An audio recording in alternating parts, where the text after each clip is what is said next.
시청자 여러분 안녕하십니까? 헬로티비 위클리 뉴스입니다. 헬로티비 뉴스는 얼마 전 김포시가 국제스케이트장 최적지인 것처럼 다룬 기사형 광고가 계약 없이 조선일보 경제면 한 페이지 전면에 실린 사실을 보도한 바 있습니다. 계약 없이 나간 기사형 광고를 제대로 해명하지 못한 김포시는 보도 이후 경기도 감사를 받고 있는데요. 최근 김포시의회 행정사무감사에서도 대가성 의혹을 키웠습니다. 김포시는 조선일보가 지면이 비어 김포시의 기사형 광고를 무료로 실어준 것이라며 이해할 수 없는 답변을 내놨습니다. 이관성 기자의 보도입니다. 김포시 의회는 행정사무감사에서 조선일보 경제면 한 페이지 전면에 김포시가 국제스케이트장 최적지인 것처럼 다룬 기사형 광고가 계약 없이 어떻게 나간 것인지 따져 물었습니다. 이 비용과 관련해서 이것을 대가로 혹시 기사형 광고 에드버토리얼이 나간 거 아닙니까? 그렇지 않습니다. 그렇지 않습니까? 확실합니까? 네, 확실합니다. 김포시 홍보기획관은 김포시가 의뢰한 것이 아니라 조선일보가 지면이 비어 실어준 것이라고 답변했습니다. 다른 언론사에서도 저희 출입 매체들은요, 지면이 빌 때 한 번씩 이렇게 씌워줍니다. 아마 그거의 일환으로 조선일보 측에서 시에 요청을 한 것으로 알고 있고요. 그런 좋은 기회를 시에서 놓칠 이유는 없다고 봅니다. 그래서 자료를 제공했고 기사가 나갔고 마침 그 지면이 에드버토리얼 경제 섹션이라고 들었습니다. 하지만 지난해 같은 내용을 온라인판 기사로 보고 작성 기자에게 항의한 국제스케이트장 경쟁지자체 관계자는 다른 답변을 들었습니다. 그 기자님한테 전화를 했어요. 기자님 이건 너무 불공정한 기사다. 정정해달라. 그러면은 똑같이 김포 그리고 그 도시에서 7개 도시를 모두 놓고 비교를 해서 기사를 써주셔야 되는 게 아니냐. 근데 왜 유일하게 빼놓고 이렇게 기사를 써주시면 저희가 곤란하지 않아요. 저희가 이거 언론 제보 공정 언론위원회라든가 이런 데 말씀드리겠다고 했더니 이거는 광고 매매라고 하시더라고요. 그러니까 그 광고 자체를 김포에서 받아서 하신 거예요. 김포시 홍보기획관의 말대로 조선일보가 지면이 비어 기사형 광고를 무료로 실어줬다는 말이 가능한 일인지 조선미디어 광고상담 창구에 직접 문의해봤습니다. 에드버토리얼 페이지라고 이렇게 길게 표시된 그 지면은 기사용 광고잖아요. 네네. 지자체 같은데 이렇게 무슨 정책 기사라든 이런 것도 같이 실리는데 이게 네. 그냥 서비스로 해주기로 또 하는 건가요? 아니, 유가입니다. 지면이 빈다고 해서 그러니까 서비스로 실어주는 그 기사이기도 한가요? 그런 경우에 에드버토리얼이라는 페이지에 실어주기도 하나요? 아니요, 그런 경우는 없는 걸로 알고 있습니다. 신문사들은 신문법과 표시광고법, 정부광고법 등이 광고와 기사를 분리하도록 하고 있어 기사용 광고의 경우 에드버토리얼 섹션에 게재하고 있습니다. 경제지 한 페이지 전면에 1,500만 원 상당을 주고 실어야 하는 기사용 광고를 아무 대가 없이 제공하지는 않습니다. 대부분 다 대가성이 없는 것들은 실어주지는 않아요. 특히 김포시라고 하면 중된 지자체도 아니잖아요. 김포시는 매체 홍보대행사 출신 홍보기획관이 부임한 지난 2023년 이후 최근까지 모두 9차례에 걸쳐 조선일보 계열사들에게 9천만 원이 넘는 행정광고비를 지급했습니다. 어떤 내용을 어떤 수단으로 얼마나 광고했는지는 시의회 행정사무감사에서도 자세히 밝히지 않고 있습니다. 조선일보에 계약 없이 나간 김포시의 기사용 광고는 대가성 의혹을 벗어나기 어려운 상황입니다. 또 김포시가 2023년부터 해당 신문사 측에 한 9천만 원 상당의 이제 배너 광고비를 집행하고 있었습니다. 그렇다면 이 기사도 그 연장선에서 광고형 기사, 즉 대가성 보도라고 이제 볼 수 있는 그런 개연성이 상당히 높은데요. 김포시 측이 이제 배너 광고비를 대가로 홍보 기사를 유도했을 가능성인데요. 만약에 그렇다고 하면 부정청탁법 위반의 소지가 충분히 있고요. 김포시 홍보기획관은 행정사무감사에서 광고 기사가 아니라고 했다가 기사용 광고에 자료를 제공했다는 등 앞뒤가 맞지 않는 해명으로 시의회를 설득하지 못했습니다. 시의회는 홍보기획관실이 그동안 집행한 구체적인 광고 증빙을 김포시에 요구했습니다.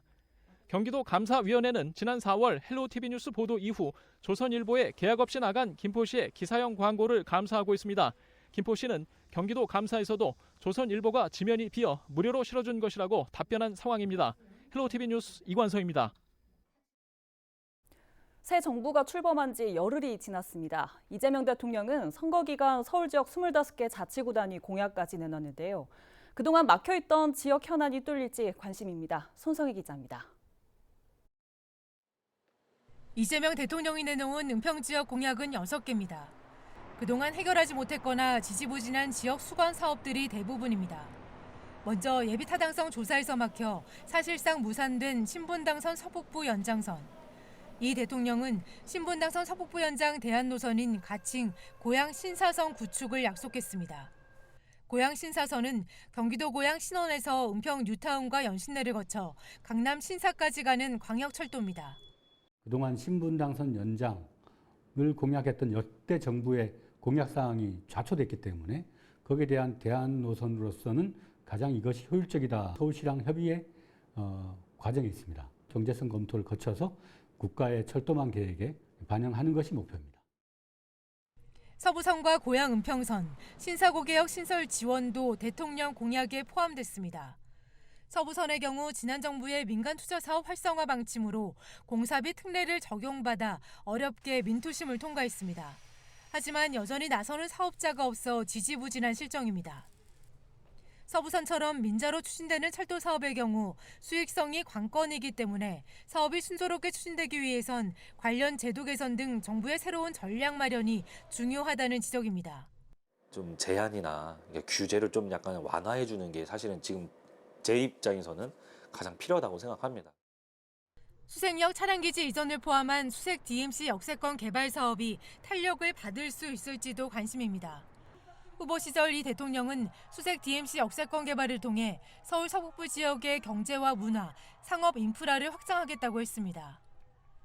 지역 학부모들이 수년째 건의하고 있는 녹번 응암, 수색 지역 중학교 건립과 지지부진한 제2통일로 건설 사업도 공약에 반영됐습니다. 지역 주민들은 해묵은 현안들이 이번 정부에서는 풀릴 수 있을지 주목하고 있습니다. 그 선거 때마다 정치적으로 공약은 해요. 하는데 이번에도 이재명 대통령 선거 때 대통령님의 우리 신사동 공약 사항이라고 하는데 저도 사실은 깜짝 놀랐거든요. 대통령 공약이니까 이번에는 말 그대로 공약이 되지 말고 이행이 됐으면 좋겠다는 생각을 주민들이 엄청 하고 있어요. 이재명 대통령의 득표율은 전국 평균 49.42%, 은평에서는 이보다 3.57%포인트 높은 52.99%의 지지를 받았습니다. 주민들은 새 정부 출범과 함께 지역 현안이 순조롭게 풀리길 기대하고 있습니다. 헬로티비 뉴스 손성입니다. 이재명 대통령이 취임하면서 그동안 숙제로 남아있던 현안 해결에 대한 기대가 더욱 높아지고 있습니다. 특히 후보 시절부터 공약했던 공공의료 분야의 과제 해결에 본격적으로 나설 것으로 전망되고 있습니다. 하지만 여전히 의료계와 풀어야 할 과제가 남은 만큼 당장의 추진은 어려워 보입니다. 송효찬 기자의 보도입니다. 공공의료 분야의 최대 핵심은 필수 지역 공공의료 강화입니다. 인력은 물론 인프라 확대에 초점을 두고 있습니다. 인천공항에서 외국인 산모가 쓰러지는 일이 있었는데요. 아이를 낳을 병원을 찾다가 결국은 구급차 안에서 분만을 하는 사건이 있었습니다. 이런 필수 의료 체계가 제대로 갖춰졌더라면 발생하지 않을 일이었습니다. 공공의료의 중요성은 더 이상 강조하지 않아도 모든 국민이 공감하는 의제가 되었습니다. 24년 의대 정원을 문제로 시작된 전공의 진료 거부로 환자와 병원 노동자들은 여전히 어려움을 겪고 있습니다. 특히 인천은 꾸준히 인구가 늘고 있지만 병상수를 비롯해 공공의료 인프라가 전국 17개 시도 가운데 하위권에 머물고 있습니다. 보건의료 노조를 비롯해 공공의료계의 목소리가 더욱 커질 수밖에 없는 상황. 이재명 대통령 역시 후보 시절부터 공공의료 확충을 통해 지역 및 필수의료 인력 확보에 나서겠다고 공언했습니다. 성남의료원 설립이 이 대통령의 정치 입문 계기였던 만큼 공공의료 확충 정책에 힘이 실릴 가능성이 크다는 평가가 나오는 이유입니다. 이 대통령은 후보 시절 핵심 공약으로 공공의대 신설과 지역의사제, 공공의료 사관학교 설립 등을 내놨습니다. 공공의대는 인천을 비롯해 전남과 전북에 각각 한 곳씩 신설하고 경북에는 일반 의대를 설립해 총 4곳의 지역의대를 새로 만든다는 계획입니다. 이와 함께 의대 입학 후 의사면허를 취득하면 해당 지역에서 10년간 의무 복무하는 지역의사제를 도입하고 필수 의사를 양성해 공공병원에 배치하는 공공의료사관학교 설립도 추진하기로 했습니다. 인천은 인천대의 공공의대를, 인천의료원 제2의료원 설립과 함께 더욱 개선된 인프라 환경을 원하고 있습니다. 이 대통령의 공약과 맞물려 있지만 의료계의 반발도 무시할 수 없는 상황. 의료계 역시 필수 지역 공공의료 강화의 필요성에는 공감하고 있습니다. 하지만 공공의대 등 신설 공약을 두고 지방 소멸의 흐름 속에서 의대 정원 확대가 아닌 기존 지역 의료기관 인프라를 개선하고 필수 의료 체계를 강화하는 것이 효과적이라고 주장하고 있습니다. 특히 저출산과 고령화, 수도권 쏠림으로 인한 지방 소멸 추세로 의료 수요가 부족한 데다 단기간 내 부속병원 확보와 해부학 등 기초의학 교수 양성 등을 통해 양질의 교육이 가능한 의대를 설립하기도 어려워 예산 낭비만 초래할 수 있다며 우려하고 있습니다. 대한의사협회는 최근 이 대통령에게 축하 인사와 함께 요청 내용을 보도자료로 내놨습니다. 보도자료를 보면 단순한 인력 충원이 아닌 내실 있는 교육과 수련을 통한 의료 내실화를 주문하고 있습니다. 특히 의대생과 전공의들의 복귀를 위한 합리적인 방안 마련과 함께 의료정책 수립 추진에 전문가 단체와의 충분한 논의가 필요하다고 요구하고 있습니다. 새 정권이 들어서면서 기대가 높아지고 있는 공공의료 확충 문제.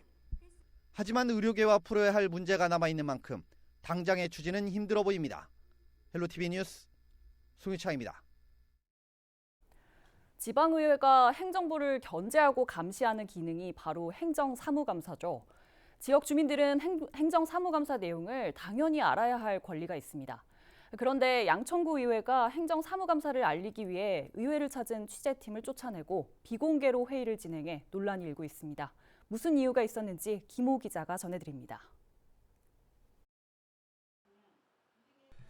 양천구의회 상임위원회의실. 운영위원회가 의회 사무국을 대상으로 행정사무감사를 벌이고 있습니다. 그런데 갑자기 위원장이 정회를 선언합니다. 제가 텔레비전 방송하는 거 원치 안 하는데 어떻게 그러세요? 이윽고 양천 방송 취재팀에게 촬영 중지와 함께 회의장 퇴장을 요구합니다. 아니 지방의회는 공개 원칙 아니에요? 언론사에 공개 못할 이유가 뭐가 있습니까? 운영위원회는 양천구의 촬영 허가와 관련한 규정을 근거로 제시합니다. 양천구의 회의 규칙 2조 1항에는 본회의나 위원회에서 회의를 비공개로 결의한 때 의장이나 위원장이 제한할 필요가 있다고 판단한 때 촬영을 제한하도록 돼 있습니다. 하지만 취재팀은 사전에 촬영 허가 요청서를 작성하고 촬영 허가를 받고 회의장을 간 상태입니다. 그런데 회의 시작 30분 전에 아무런 이유 없이 촬영 금지를 통보받은 것입니다. 아니 이제 의회에 저기 행정사무 저기 하는데 이제 이렇게 또 원치 않으신 분이 계시고 하니까 또 굳이 뭐 그거를 뭐 꼭 이렇게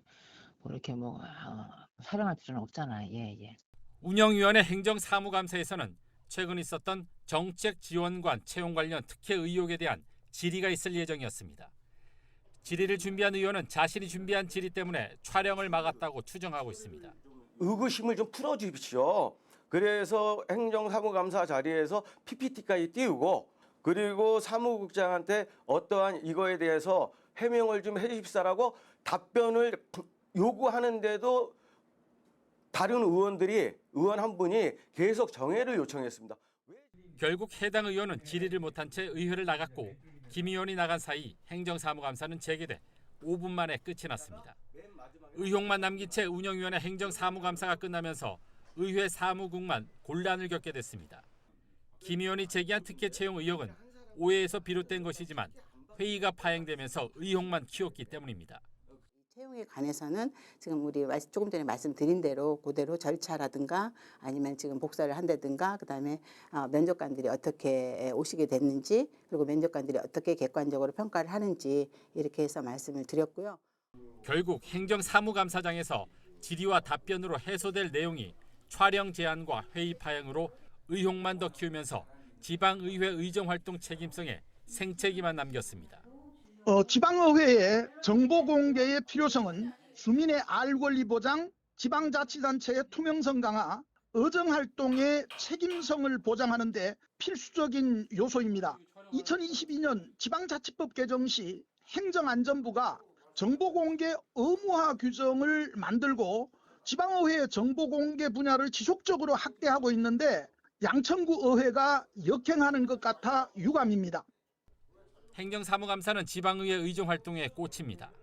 언론사는 어떤 의정활동을 하는지 전해야 하는 책임이 있고 주민들은 알 권리가 있습니다. 헬로티비 뉴스 김호입니다. 올해 경기 온라인 학교가 문을 엽니다. 물리적 한계가 없는 디지털 학습터를 만들어 교육 격차를 해소하겠다는 구상인데요.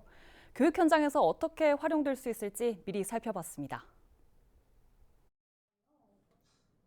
영어 수업이 한창인 초등학교 교실. 선생님 대신 저마다 책상 위 전자기기를 보고 있습니다. 학생들은 화면 너머에서 말을 거는 외국인 선생님과 자연스럽게 대화를 이어갑니다. Where is it? It's under the table. 인공지능 기반 플랫폼을 활용한 실시간 화상 수업. 온라인 공간에선 다른 학교 친구들과도 만날 수 있습니다. 다른 학교 학생들이랑 같이 줌으로 영어 회화 수업을 하는 거예요. 진짜 외국에서 살다 왔으니까 발음을 더 정확하게 느낄 수 있어서 좋아해요. 외국어 와가니까 소통도 좀 되는 것 같고 화면 보고 배우고 얘기하면서 배우니까 더 재밌어요. 부천의 이 초등학교는 규모가 작아 원어민 교사를 둘 수 없었지만 경기 온라인 학교 시범학교가 되면서 영어 회화 수업이 가능해졌습니다. 도교육청 소속 국제교육원의 원어민 강사가 이곳을 포함한 소규모 학교 6곳을 대상으로 화상 수업을 진행하고 있습니다. 우리 학교는 도심 속에 있지만 전교생이 37명의 아주 소규모 학교예요. 그래서 이런 환경에서 아이들이 지금 영어에도 관심이 많고 해서 원어민과 직접적으로 소통할 수 있는 기회를 제공하면 좋겠다 해서 경기 온라인 학교는 외국어 수업뿐 아니라 향후 더 다양한 과목에서 활용됩니다. 학교에 개설되지 않은 수업을 실시간 화상 수업이나 미디어 콘텐츠로 제공해 학교 간, 지역 간 교육 격차를 줄이고 공교육 범위를 확장하는 게 목표입니다. 지역 간의 교육 격차를 줄이고 학교 밖 청소년이나 해외 학생, 다문화 학생들에게도 공평한 학습 기회를 주는 것이 핵심입니다. 학교와 공유 학교를 유기적으로 연결해서 모두를 위한 촘촘한 배움의 학습 안정망을 만들어가는 도교육청은 이달 본격적으로 온라인 학교 문을 열고 도내 모든 학생들에게 교육 콘텐츠와 실시간 수업을 제공할 예정입니다. 여기에 AI 기술을 활용한 교육과정 프로그램을 도입해 학생들이 자기주도적으로 학습할 수 있는 시스템도 구축합니다. 헬로티비 뉴스 이세진입니다. 부천의 대표 국제 문화 행사인 부천 국제 판타스틱 영화제는 지난해 국내 최초로 AI 영화 국제 경쟁 부문을 도입해 주목을 받았는데요. 이번에는 아예 AI 활용을 전면에 내세웁니다. 침체된 극장가와 전반적으로 어려워진 영화 산업 속에서 영화제에도 변화의 바람이 불고 있습니다. 이정아 기자의 보도입니다. 올해 부천 국제 판타스틱 영화제 인공지능 활용을 더 확대합니다. AI가 창작한 시나리오로 제작한 작품 글을 찾아서 올해 영화제 개막작으로 선정됐습니다. 공식 포스터도 AI 기술을 활용했습니다. 영화제는 AI 영화 국제경쟁 부문을 장편까지 확대하고 XR과 융합한 콘텐츠 제작 과정 등을 개설합니다. 영상, 그리고 사운드, 그다음에 시나리오 이 세 가지 분야에 있어서 생성형 AI 프로그램으로 작업한 작품들을 저희가 총 한 350여 편 접수를 받았고요. 그중에서 12편을 선정해서 상영하는데 영화의 미래에 분명히 AI는 중요한 역할을 차지할 거라고 믿어 의심치 않습니다. 배우로 익숙한 장미희가 올해부터 조직위원장으로 합류했습니다. 함께 공동위원장직을 하게 된 것은 저에게 있어서 너무 기쁘고 영광스러운 자리입니다. 부천이 문화의 도시라고 하는 인식이 국내에서 아마 가장 뚜렷하게 각인된 것 같습니다. 부천국제 판타스틱 영화제의 이름에 걸맞게 고유 특색인 실험적 장르 영화도 명맥을 이어갑니다. 한국 단편 영화인 유광영 감독의 쿵 등을 비롯해 41개국 작품 217편이 관객들을 찾아갑니다. 한재희 감독의 단골 식당, 한국 작품이 5년 만에 폐막작으로 선정됐습니다. 최민식, 손예진 등을 잇는 올해 특별전 주인공은 배우 이병헌. 더 마스터 이병헌을 주제로 관객과의 대화, 대표작 상영, 전시 등이 열립니다. 몇 년의 우리의 노력이 있었는데 잘 성사가 되지 않다가 올해 성사가 좀 됐었습니다. 이병헌 배우의 연기는 보고 또 봐도 좋습니다. 보러 오시죠. 또 치맥 축제와 지역 상생 마켓 등 부천 지역 상권과 함께 어우러지는 시민 참여 행사도 준비돼 있습니다. 29번째를 맞는 부천국제 판타스틱 영화제는 다음 달 3일 개막해 11일간의 일정을 이어갑니다. 헬로티비 뉴스 이정아입니다. 지역 어르신들에게 소중한 추억을 선물하기 위한 뜻깊은 행사가 양주시 양주 이동에서 열렸습니다. 특별한 사진관이 문을 열었다고 하는데요. 그 현장에 김신혜 기자가 다녀왔습니다. 양주이동 행정복지센터 대강당이 지역 어르신들을 위한 사진관으로 꾸며졌습니다. 전문가의 손길로 예쁘게 꽃단장을 한 어르신들.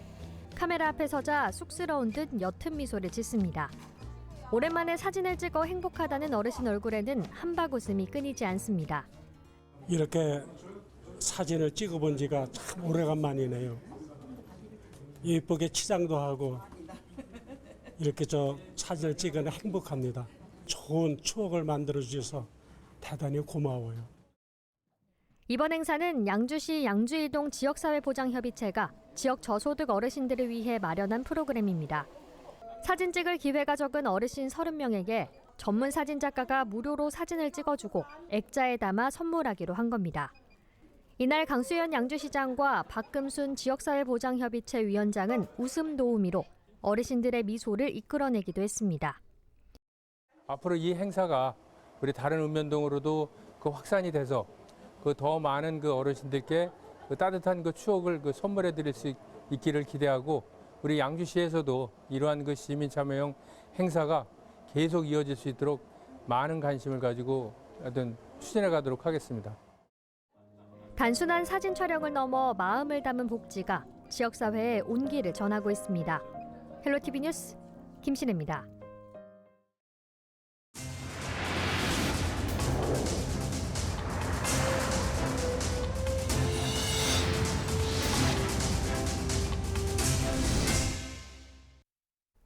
지난달 전국 아파트 입주율이 67.2%로 한 달 전보다 6.5%포인트 하락했습니다. 주택산업연구원이 조사한 아파트 입주율 자료를 보면 수도권은 81.7%로 한 달 전보다 1.8%포인트 떨어졌고 비수도권은 64.1%로 7.5%포인트 하락한 것으로 나타났습니다. 미입주 원인 가운데는 기존 주택 매각 지연이 가장 많았고 잔금 대출 미확보와 세입자 미확보, 분양권 매도 지연 순으로 나타났습니다. 주택산업연구원은 대선을 앞둔 불확실성과 7월 DSR 3단계 시행이 수요자 심리를 위축시킨 것으로 보고 있습니다. 뉴스 마칩니다. 시청해주신 여러분 고맙습니다.